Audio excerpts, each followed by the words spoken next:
Oh. How you, Justin? Hey up, Jamie, alright, mate? Yeah, I'm good, mate. I'm good. So we'll have to do it.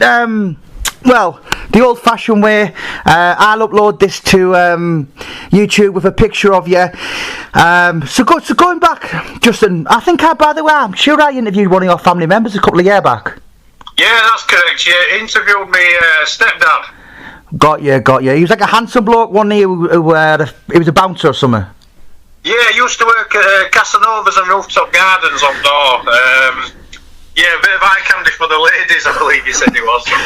Yeah, he was some kind of stripper or something, if I can remember rightly. And I know Sykes, he said to him, I think he basically asked Paul Sykes to move. And like there was a gang of them in the foyer, and they laughed as if like, are you going to try and tell him to move? And Sykes kind of looked at him and said, he hasn't got a mark on him, come on, we better go. So Justin, you were a member of that, I don't know how that Paul Sykes' Boys Club it was. Yeah, so the Lupset Boys Club, right? So I'm just trying to explain for the so this has been watched on YouTube, so people watch it. So that was released December the 6th, 1990. It was filmed from 88, 89, early 1990. That was filmed, well, that particular day was filmed on in May 1989. So what was it all about? You tell me, because you were in it. All right, okay, so yeah, Paul Sykes' Boys Club. Basically, it was just all the kids, all the wasted and strays in the local area from Lupset. Basically, how I got to find out about Paul Sykes' Boys Club was there was a rumour floating around the estate that Sykes was out. Yeah. News like that back then, it sort of travelled fast. Yeah. So yeah, we got wind that he was out of jail, and the next thing that was circling around the rumours, well, that he was opening up a boys' club up at St George's Church. So we all went up there to join Paul Sykes' Boys Club, and it was more like he used to break it down into it basically tell us things about life, what's it like. 10-15 minutes, and then it'd be into training. And he was a big stickler on sort of like your form and your technique rather than what you did. Yeah. He would always tell you what to do. It'd mainly be a circuit. Now, all the time that he was doing this, there used to be a police officer that used to have to sit on stage, in case he kicked off or any sort of. So that was a guy called Dave, wasn't he? That's correct, yeah, we were a lad called Dave, yeah, he was absolutely sound with Dave. He died a few years back. Right, yeah, but he used to sit on the stage and we'd all be doing like a circuit and stuff like that, and Paul would just be constantly coming around telling us, you want to be doing it like this and you want to be doing it like that and this, that and other. So it was like a circuit training, and then to finish it off, he told us a story, I always remember, this is the first time we did it. About who first person to do the shortest distance, a mile in the shortest distance, and then he said the time that he'd done a mile in, and then he expected us to do the mile in the same sort of time range as what he did, and we were all like 10 and 11 years old. Yeah. And then he says, whoever finished last, he sent us out on a run, he says, whoever finished last had to do the run again. Yeah, this last. So yeah, we proper pushed us, to get fit and all, and basically not be last on that run because it'd be 2 miles as opposed to one. Broadway's a long road. Yeah, it's got to be at least a mile. So how long did the Lupset Boys Club actually exist? So it started on, let me think, so it started in 89. I have interviewed a couple of other people over the years. Paul Gibson was one, I think his brother was one who's sadly no longer here as well. And obviously, as you've seen on that documentary, there was a lot of yous turned up. I mean, how long was the existence of the Lupset Boys Club? I'd say in all honesty, it was about 5 weeks. Is that it? It was about 5. I believe it was about 5 or 6 weeks, and then he got locked back up. Yeah, it didn't seem to be long. It didn't seem to be long at all before he was back inside. Yeah. I think did he get married just as that was coming on? I think that boys' club happened just before he got married. That's right, yeah. So obviously he got released September the 11th, 89, and that's where the film's going to start when he gets out of Hull prison. So all that footage you're watching of him, Dennis Flint's house, going to Kenny's shop, the Lupset Boys Club, the wedding, that is all in like September, October 89. You know, and yeah, so I'm really surprised at that. You know, I spoke with the Boys Club. I sort of do remember the dates now, because it was summer. If you look on the thing, we've all got shorts and t-shirts on. Yeah. It was summer, it was red hot. So it was like the summer months. It'd have been probably when the 5 week, you know, like the kids break up for the 5 week holiday. Yeah. That's what sort of I think that's when it was. It was around that time because none of us were at school or anything. Yeah. And what was it? 3 times a week or? Twice a week it was. It was Tuesdays and Thursdays because it interrupted with my clubs. Right. Was there ever any time situation in that period where he was a bit too forceful? And you know, I mean, I know. There was one time, Jamie, and I swear to God, I'm one of the only people who saw the red mist come over his eyes and didn't get a crack. Yeah. There was one of the lads. For some reason, Sykes, I don't know if you've seen the video, but he's actually saying on there for me not to look at him what you're looking at, and he used to say it to me all the time, and I used to think, bloody hell. Because on this the thumbnail for this video, I've just paused it in the documentary, and you know, I mean, for people have watched it loads of times, I know there's a lot of people who watch it, and he kind of goes up to you and goes, "What are you looking at? You keep your head straight," and so that was something he said to you all the time. It seems, I don't know why, I had the distinct impression that he didn't like me for whatever reason. And he sort of wanted to, you know, like, pinging me out, you know, like, I don't know, just like always sort of like be on at me all the time. Yeah. And there was one time we were all lining up and he was telling his stories, and I know lad outside of me, a good pal of mine. As soon as his back were turned, he went, "You fucking dickhead." He called him a fucking dickhead. You'd never get away from that now, would you? Nah, well, he turned around in Sykes and I saw the mist come over his face, and he looked straight at me and he thought it was me. Yeah. But he knew it wasn't me because of my voice. Yeah. I didn't know nothing like the voice that he said. And he looked straight at me and he looked like he was going to come over and give me a crack straight away, but then he stopped. He stopped and he went, "You were one of you little bastards, and when I find out who it is, you're going to get a right crack." That's what he said, like. So that was only what, like a matter of weeks then? I mean, obviously, you know, it's just a matter of weeks, because I'm just thinking back. I mean, it would definitely, it would 100%, you know, when you're young and you get them 5 or 6 week off in holidays, it was around that time. Well, it was just after that, Justin, because he got out of prison on September the 11th, 89. Right. So obviously it was September. Do you know what I mean? Like, I suppose that was the back end of, well, I think summer finishes on September the 20th, doesn't it? Yeah, it seemed to be, it was summer months, because I remember, if you look on video, we've all got t-shirts and shorts on, so it was warm.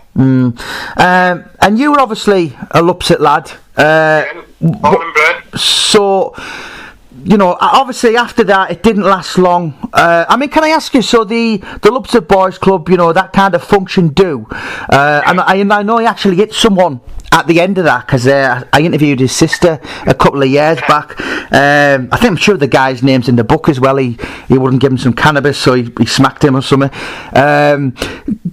What was, you know, like, the funny thing for me in Wakefield, I mean, I was there the other day, and about 4 people come up to me and went, "I know you, and then just started talking to me, and it's almost like, you know, the Candyman. Like, people know him. You know, I've spoken to people over the years, and they've went, "Oh my God, don't mention his name." Do you know what I mean? Oh, for sure, yeah. And then I've met the other people, Justin, that have been like, "Oh wow, do you know what? He was all right with me." What's your stance on him? Oh, well, it's a miss with my stance on him, because obviously he lived the next street up from me, which is about, you know, he lived about 300 metres away from my house. So I had a lot to do with him all through growing up from being a small kid. And there was one time when I was young, I think I'd have been about 7 or 8, and we all my mates walking down the street. And he called me over because one of his mates had broke down and he wanted a push off in his car, and we all helped him push his car. And he turned around and he got his hand in his pocket and he pulled out a load of change. he only gives a few pence or whatever, but at the time it seemed like a big deal, and I thought he was a great fella. Yeah. But then there's been other instances, like growing up and that, and he was absolutely smashed out of his head, and he was carrying on at me for crossing road without wearing a crash helmet. So, really? Yeah, and there was another instance where my little brother, I think my little brother was only about 11 at the time, he come back home and he would drip whites, and he said that somebody had been effing and jeffing and threatened to give him an hiding and stuff for something that he'd done. And it turned out to be Paul Sykes, who'd been effing and jeffing and threatened him. So, mixed reviews on him. So you knew him. You knew him when he was kind of, I suppose. That scene where you're all running and that was his 44th birthday. So obviously he's kind of past his peak, but he's still very, very scary. And then obviously you saw his rapid decline around town, and for sure, rapid decline majorly. He'd always be like sat in Wakefield Park mainly, or a train station, and I don't know, you sort of smelt him before you saw him before. He absolutely undinged wherever he went. So, but yeah, like I said, these reviews on him. I also used to go to White Rose Boxing Club. Right. Shortly just after all that, Paul Sykes' Boys Club, he sort of got me on the Upper Fitness and stuff. Yeah. And Paul Sykes' Boys Club, he was like a god. They used to talk about him highly. They really did. What in the White Rose, which was of course where he won national titles himself. I think he won the boys clubs when he's 15, and then of course he went on to fight for the British and the Commonwealth. And I have interviewed a few people over the years. The club's still the same. Obviously, it's changed hands. What was their opinion of him in the club? Well, it was a guy when I was there. I don't know if he probably still does do it. There was a guy called John Hall. A great fella. He was an ex-Navy boxer. He used to run the White Rose. And when I first joined there, my father took me there. My father used to spar with Paul Sykes at Lupset Boys Club. Oh, that's it. Yeah, I know that as well. Hunslet in Leeds. Yeah, that's correct. Yeah, he used to spar with him there, my dad. And I think he used to, go drinking with him and that back in there. At White Rose, John Hall and everybody, I don't know, they were like basically saying if you keep coming and you keep doing well, you could bend up like Sykes and good places. That's what sort of talk they were saying to young ones back then. But then there were other guys there. There was another old guy called George, and he used to hate Sykes. Yeah. So people had mixed reviews of him, and what's the situation in the town today then? There's a film, there's been, Sykes, he done 1 book, I've done 3, another 2 people, so there's 6 books out there. The interest is great. At the minute he's just some guy who probably a lot of people don't really know about. He's talked about on the internet, punching sharks. When the film comes out, when the documentary comes out, I don't know the level. I certainly know the lot of effort and the money that's going to be spent. And in my head, he kind of puts Wakefield on the map, because apart from that, there's Jay McDonald, and do you know what I mean? I never really took interest in Wakefield until I watched that documentary over 11 years ago now. Well, Wakefield has got a few. I don't know, just sort of, he's like a legend as such, as to come from Wakefield. There's only like him and a couple others. Ernie Field, another great boxer, professional boxer. He don't get half much of attention as what Paul Sykes did, but he was a better boxer.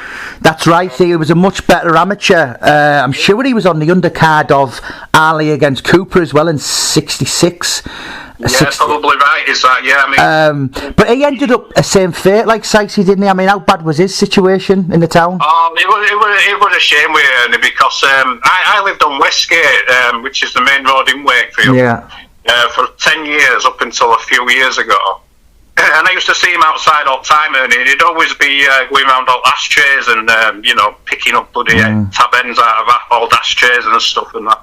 And it was a really bad shame to bet. The thing is with Ernie, he was always happy. He was always happy, and he didn't cause any trouble. He didn't cause anybody any grief, and every time you saw him and said hello to him, he always had a smile on his face. So he was the opposite of Paul Sykes, really, wasn't he? Well, yeah, completely opposite to Paul Sykes, but everybody always said, in his heyday, to wipe the floor with Paul Sykes. 100%. Yeah. I mean, can I ask you? I was in the presence of. I mean, he's just a name to me, but I met him the other day, and he was a lovely, lovely guy. Massive presence. I mean, your stepdad will know him. Les Carr.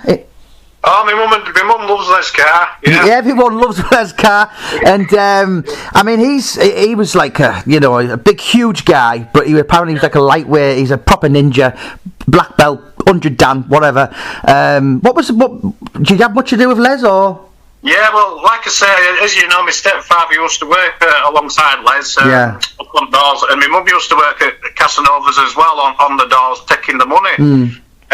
So yeah, I believe my mum, she lives in Australia now. Yeah. She come over here a couple of years ago, and she went to go see Les.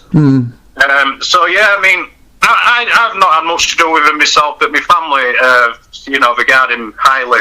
Les Carr, always have done. And there was only really, I suppose, him and his brother, and maybe he gets called Black Bob, but I think he's a boxer from Bob Tuckett. Bob Tuckett, yeah. I think there was only really them that could handle Sykesy. I was talking to Les the other day, and he basically said, "Do you know what?" I'd said, "Look, Paul, I'm sorry, but wherever I work, you are not getting in because your reputation precedes you." And it was easier like that, But Les, very diplomatic, but he could fight like the devil, and he's very, very well liked. I'm told. Yeah, Les Carr, very well liked. I mean, last time I saw Les, I think he was dressed in like a chubby brown suit doing karaoke in Thorntree in Ossett. I don't know if he still is. Right. Yeah. But going back to Paul Sykes, I mean, what's the legacy in the town? Is it just like, oh my God, or is it just like, well, because listen, I know he was a how can I put it, a bastard dad. I'm trying to not swear properly for YouTube, but do you know what? The fate he got, if I'm not exaggerating when I said if he did any wrong in life, he was paid back 1,000 times. How bad was it at the end, and did he deserve it? I don't think nobody deserves what happened to him, to be honest with you. I do know that somebody I know from Peacock took him in. It was Maureen and Roy Burnley. That's right, Maureen Burnley. And he ended up trashing house and everything. Yes, he did. Do you know what I mean? By that time, I think that was about 2005. So that picture you see of him with the jazz hands and the 6 courts, that was November 2004. So the picture you see where he's got scabs on his face was 2005. So he'd been asleep in Thorne Park, and some kids poured lighter fluid on him and set him on fire. But by that point, I mean, I remember speaking to his sister about it, and he said he was like a wild animal. So it's like going in the wild, getting a honey badger, and then trying to train him to be a dog. He was just too far gone. Well, when was the last time you ever seen Paul then, Justin? Oh, last time I saw Paul was... So he died March 2007. Yeah, it had probably been it was about 2 or 3 months before, I believe, and it was at Westgate train station. And like I said, when I said to you earlier, you usually smelt Paul before you saw him. Yeah. I walked into the train station, and I just got this massive smell of like stale ale. And I walked around the corner, and he was just sat there, and he was talking to somebody on bench. I walked past him. And I was like, just, as you're listening to a conversation, it wasn't even making sense. I don't even think it was making sense to the person who we were talking to. Yeah. Whoever, it was just mumbo jumbo. But yeah, that's the last time I saw him. But I remember seeing him and thinking, bloody hell, he still looks huge, massive as a guy. Yeah. I mean, like his feet and his hands were absolutely like pit shovels. His hands and his feet were absolutely huge. Yeah, that was the thing. Even as skinny as he got, and on his deathbed he was a bag of bones. And they said he just had these massive arms and his massive hands hanging out of his coat. That's correct. I've never seen a set of hands like anybody. Even his son, Paul Jr., who's also inside now. Yeah, I went to see him. He had same sort of hands, absolutely massive hands, really skinny, lean body, massive hands and feet are normal.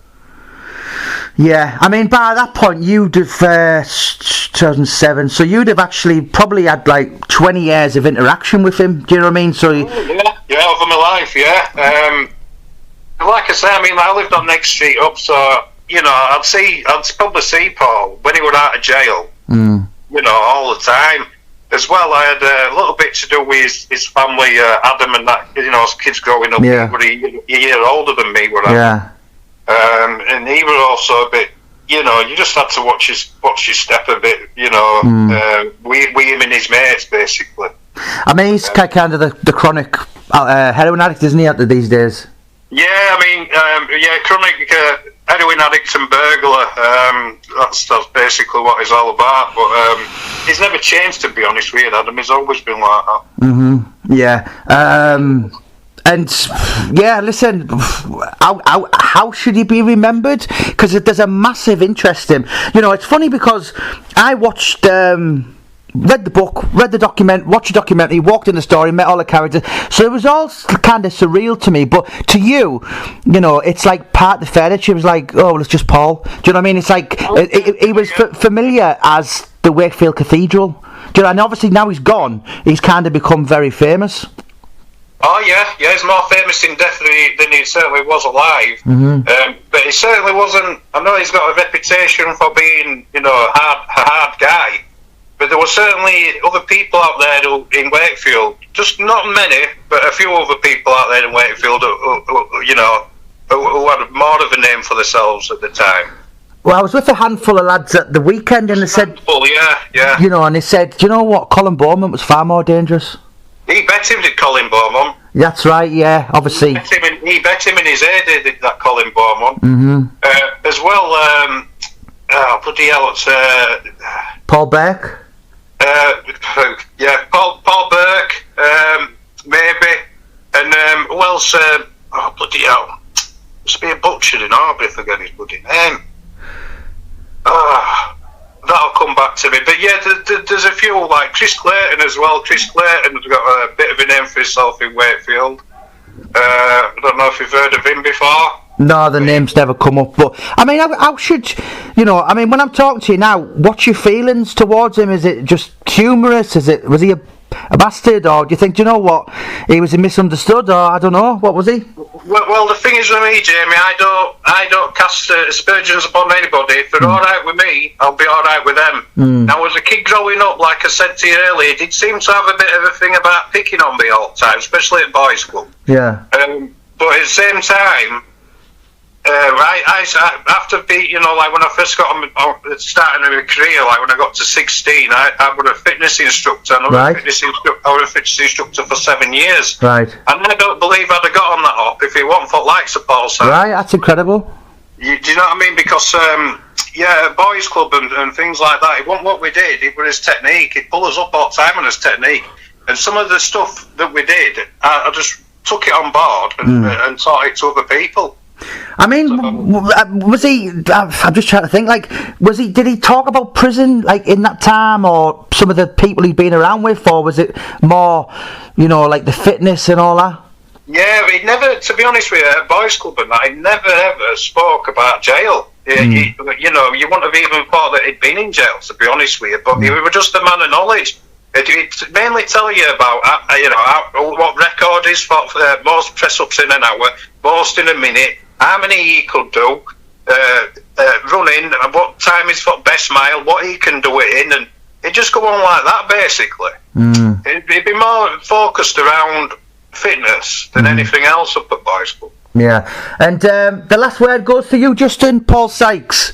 How should he be remembered? Right, how he should be remembered is a guy who could have had it all.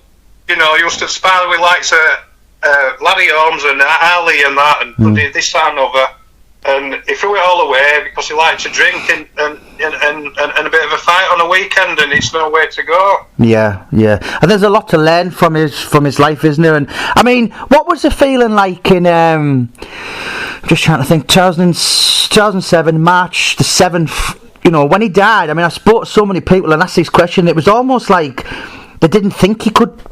People were expecting him to die for the last 3-4 years, but when it did, it was like Jesus Christ! I didn't know he could be killed. Do you know what I mean? It was like the bogeyman had died. Yeah, that's what sort of feeling it was. It was a bit of a shock to know that he died. You heard about all these tales about all these bad things happening to him, but it was always still about. Yeah, I mean, how bad? Because obviously you were around and that, and I know a lot of terrible things that happened to him. People pissing on him, smashing eggs on him. I mean, were you aware of many of the beatings? Did you know any of the people who did it? They used to hunt him in packs like a sport. I do know one set of lads who actually set about him in Fawns Park. Well, I heard a rumour of who the lads was. But yeah, it's not for me to say and stuff like that. How many was there? I believe there were a few of them, but them people who I got told it was are jail people themselves now, so I'm not obliged to say anything. Yeah, of course. And Johnny Nelson said to me, he said, you know what, the people who did that wouldn't have imagined the fear that man could once install, and who once upon a time he even was. Oh yeah, that's correct, is that? It's 100% correct. They've just seen an old legend laid on a bench somewhere and just thought, well, you know what, we'll do this to him and it'll enhance his reputation. And that's what's happened, because obviously I found out about it, all the other kids that I found about, and they basically did it to gain the reputation themselves. Mm-hmm. Yeah, I mean, I was... Some people say that, they'd have done it because of the attacks to dad and stuff. The granddad and that. Yeah, but maybe so, but I believe it was more for their own reputations. Yeah. I was with Chris Campbell the other day, and he said he was in a taxi once, and he said two lads went, driver, quick, go. He said, you never guess what we've just done. We've just kicked 10 bells out a guy who fought for the British champion. Like they've just won the title. Yeah. That's horrible. It is, and it's, you've just basically beat up a shell of a man who used to be somebody. Yeah, it's absolutely out of order. But that's probably right, is that the guys who did it was solely for reputation purposes. I don't believe it was for... He might have beat the dad up and stuff back in there, but I can't see it. I think they've just done it, to gain a reputation off his back, basically.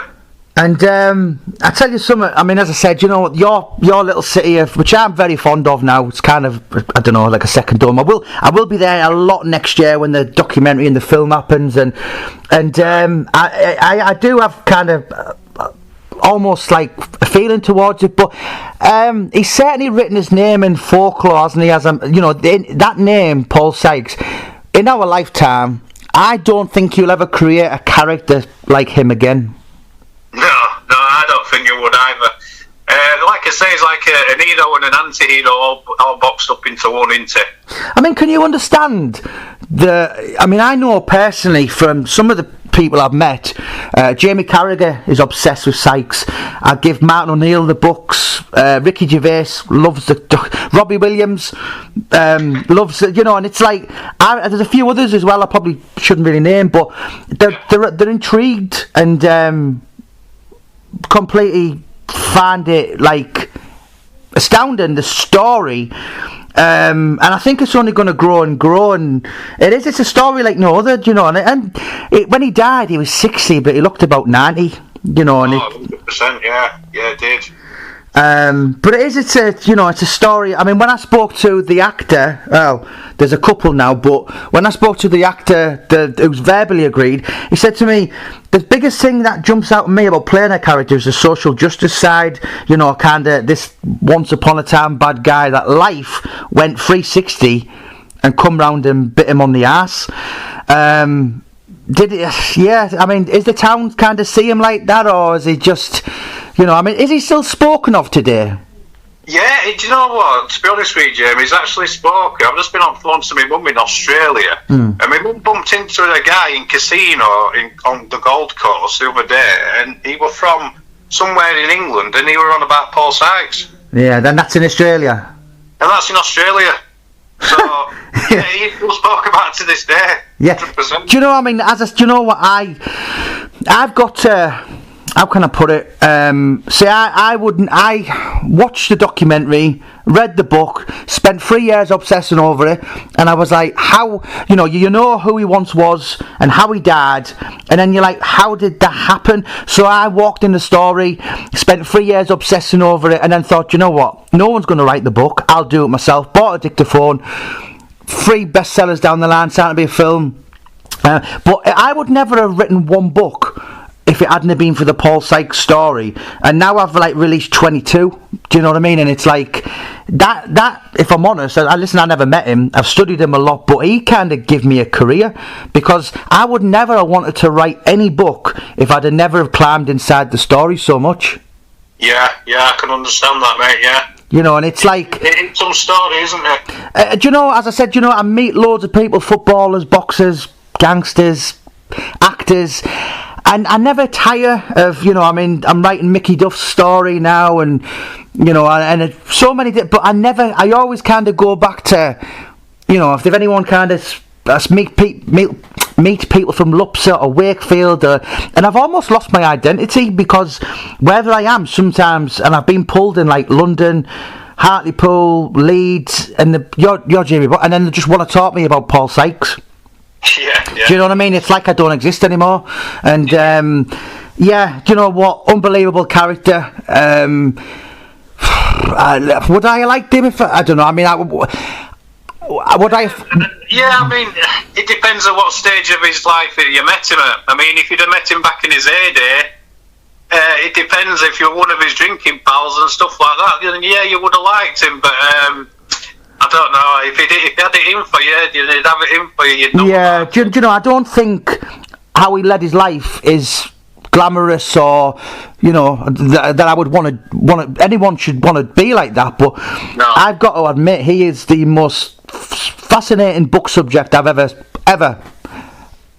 studied, and possibly could ever do it again. Do you know what I mean? It's just, and it's like the story is growing and growing now, and I know a lot of people in your city, they're kind of mad with me, because he died in 2007, so he was kind of gone, dead and buried, and then I come along 2012, and I've almost like dug him up, if you like. I've kind of put his name back. I think obviously you did read the book until when you did and stuff, but if you'd done if you'd done the book just after he died or whatever and carried it on then, I think it'd have been more beneficial for the people, and people would have been more at ease with it than doing it years later. People got time to reflect. Do you get what I mean? Well, the reason, I'm in Middlesbrough, but so YouTube I think it was opened in America November 2006. He died a couple of months after, so he kind of, YouTube, if you like, would come too late for him. If he was alive now, people in their packs would have been going looking for him and buying him pints, and an evening with Paul Sykes and all this kind of bizarre stuff, and the internet come a little bit too late for him. Do you know what I mean? Because he wasn't really, yes, if you knew him if he was in Wakefield or if you were around, but to people didn't, unless you watch that documentary in 1990, then you weren't remembered. And obviously YouTube come along 2008, 2009, 2010, and then here we are now, and it's just every single day. There's not a week goes by when someone doesn't message me and talk to me, and Lee Duffy's the same in Middlesbrough. I don't know if you know that story. That has gone absolutely nuts. Do you know what I mean? Even though I can do footballers, books and boxers or whatever, and nothing really creates I call it the wow factor. No one's really excited to read about some nice guy who was a footballer or a boxer. They want to know. They want to know about. It doesn't carry the same clout, does it? No, that's the thing, and it's quite sad, But it's human nature. I mean, when I released the books on the 10th anniversary of his death. Bestseller, and then the second one 6 months later was a bestseller. I was thinking, why doesn't Wakefield Waterstone stock this book? It's on fire. So I rang up probably about a year afterwards, and I said, well, unfortunately, some of us have the memories and carry the scars from him outside, and the staff, he'd be shouting at them and spitting at them, and so they didn't really want to be reminded of him. But it's human nature, and I think that's why the kind of true crime is the biggest selling kind of genre in the book world. Oh, for sure, yeah, it is. So, but yeah, it's a shame. It is a shame that the way he went, the way he ended up and stuff, from where he was. And everybody in Wakefield has got a Paul Sykes story. I dare say if you pulled anybody over the street in Wakefield and says, "Do you know Paul Sykes?" They'll know who he is, even if they're a younger generation and have heard of him. Mm-hmm. And I dare believe that anybody over 40 years old will have a story on Paul Sykes. Absolutely everybody. Absolutely. Even if you met him the once, it's like, and I have met many people, it's like they met him the once and it's just an unforgettable experience. You know, do you know what, Justin? It's been absolutely magnificent, mate. So what I'm going to do is I'm going to stick this on YouTube this evening. I'll send you the link, mate. Last word to you, sir. Yes, mate. Last word. Good luck with the documentary. Good luck with the film. I hope you do it justice. I'm sure you will. And big shout out to all the Lupset lads out there and all the Wakefield people in general. And he wasn't all bad, was he? Nah, nobody's all bad. It's just situations and circumstances of events, isn't it? Absolute pleasure, Justin. I'll be in touch, sir. Thank you so much. No problem, sir. God bless. Bye. Goodbye.